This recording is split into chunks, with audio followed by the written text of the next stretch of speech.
Have you ever found yourself replaying the same conversation in your head dozens of times, trying to figure out what you should have said differently? You go to bed, close your eyes, but your thoughts keep spinning like a broken record, jumping from one topic to another, giving you not a moment's rest. In the morning, you wake up tired, as if you've been working all night, even though you've physically accomplished nothing. If this describes you, you're certainly not alone. There's a particular mindset that makes it difficult to simply let go of a thought and move on. Psychologists call this a tendency toward overthinking, an excessive overthinking of every detail of life, every word, every decision.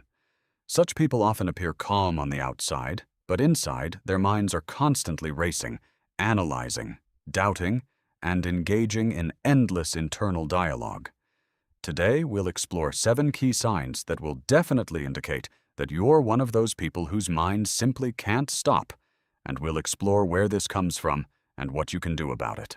After any conversation, even the most trivial and insignificant, you mentally return to it again and again.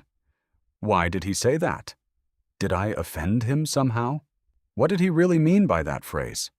Your brain turns a simple, everyday conversation into a full-blown detective investigation, scrutinizing every word. You recall the intonation, the pauses, the facial expressions of the other person, trying to find hidden meaning where there may never have been one. This is exhausting. After all, a single 5-minute conversation can occupy your thoughts for hours and sometimes even days. People prone to overthinking are often convinced they'll miss something important if they don't analyze the situation thoroughly. The problem is that such analysis rarely brings relief. Instead of clarity, it often generates new doubts, anxiety, and the feeling that relationships are hanging by a thin thread of misunderstanding. Before you call someone, send an important message, or attend a work meeting, you've already replayed the conversation in your head dozens of times, thinking through every possible scenario and preparing responses to any retort. You imagine what they'll say, what you'll respond with, how their expression will change, and even plan how to handle it if the conversation doesn't go as planned. It's like constantly preparing for an exam that may never happen. Many people with this mindset become so immersed in their imaginary dialogue that the actual conversation seems like a thing of the past, and this makes the actual meeting even more anxious because reality rarely matches the mental scenario. This mental rehearsal takes a huge amount of energy, as the brain essentially relives the event several times before it actually happens. Choosing between 2 dishes on a cafe menu becomes an agonizing process of weighing the pros and cons as if your entire life depends on it. A brain that overthinks is terrified of making even the most insignificant mistakes: which shirt to wear, which route to take, which word to use in a text message. You can spend hours comparing 2 virtually identical options, finding microscopic differences and hypothetical consequences of each choice. From the outside, this looks like indecision, but in reality, it's the result of a constant internal resistance. Part of your brain wants to act quickly, while another part demands 100% certainty before any action. This is why even the simplest everyday decisions can cause you genuine stress and emotional exhaustion, because your mind simply can't operate automatically. Night is the worst time of day for overthinkers. Just when your body and brain should be resting and recuperating, you're in a state of total analysis of the day, planning for the future, and reviewing all your unresolved issues. You lie down in bed, close your eyes, and suddenly dozens of disparate thoughts begin to pop into your head. An unfinished work project, an awkward remark you made this morning, worries about tomorrow, a random childhood memory. It's as if your brain is catching up on what it's lost all day, now that external stimuli have finally disappeared and nothing distracts you from your internal dialogue. As a result, you can spend hours tossing and turning, checking your phone, and feeling increasingly frustrated that you can't simply switch off. Chronic sleep deprivation due to this constant stream of thoughts can, over time, significantly impact your mood, concentration, and overall well-being throughout the day. Your imagination is a master at creating catastrophic pictures of the future out of practically nothing. If a friend doesn't respond to a message within an hour, it means they're definitely offended or something has happened. If your boss frowned for a second during a meeting, it means you'll soon be fired. If your flight was slightly delayed, your mind is already picturing a whole chain of troubles that will ruin your entire trip. This type of thinking is called catastrophizing, and it forces the brain to constantly be on high alert for the worst, even when there's no real reason for it. Psychologically, it's a defense mechanism. The brain tries to prepare for a threat in advance so it doesn't catch you off guard.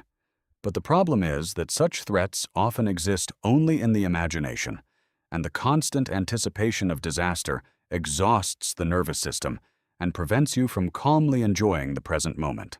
Constant internal dialogue is as draining as hard physical labor, and sometimes even more so. By evening, you feel completely exhausted, even though you've spent the entire day sitting still, doing nothing. This happens because the brain of someone prone to overthinking never truly rests. Even while watching a movie or taking a walk, part of the mind continues to analyze, plan, or worry. This constant background brain activity requires enormous energy expenditure, comparable to solving complex problems in real time. From the outside, it may seem like you're simply relaxing at the computer or lying on the couch, but inside, a veritable storm of thoughts is unfolding. This is why people with this type of thinking often complain of chronic fatigue, lack of energy, and the feeling that the day has been incredibly long and arduous, even when objectively nothing special has happened.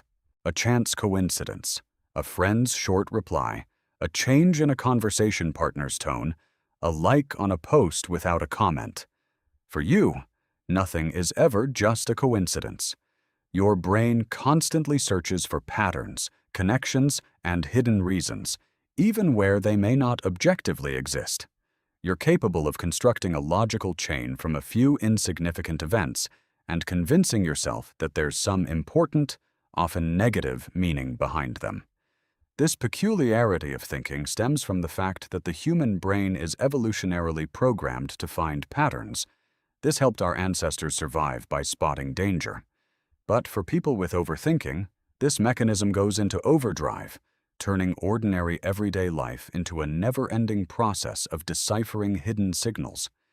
As a result, a friend's simple silence in a text message can trigger an entire evening of anxious reflection on what really happened and why. If you recognize yourself in at least 3 of these 7 signs, your brain is simply wired to have difficulty disconnecting from the constant analysis of the world around you. It's important to understand, this isn't a mental illness or a character flaw, but a way of thinking common to many people, especially those who are sensitive, responsible, and attentive to detail. With this mindset, you can learn to live in the world and even turn it into a strength. For example, the ability to deeply analyze situations and anticipate problems. The key is to recognize when useful analysis turns into exhausting self-torture and find ways to give your mind a real rest. Through physical activity, creativity, conversation with a loved one, or mindfulness practices. Understanding yourself is the first and most important step toward turning thoughts from an enemy to a simple tool, not a source of constant anxiety. Thank you for watching this video to the end. If you recognize yourself in even a few of these signs, please give it a like. It's the best way to support the channel and help the video connect with people like you. Subscribe to the channel so you don't miss new videos about psychology, behavior, and the human mind. There's plenty more interesting stuff waiting for you. And be sure to let me know in the comments. Did you recognize yourself in this video? Which of the 7 signs resonated with you the most? I'm truly interested in reading your stories, and I try to respond to comments. See you in the next video. Take care of yourself and your mind.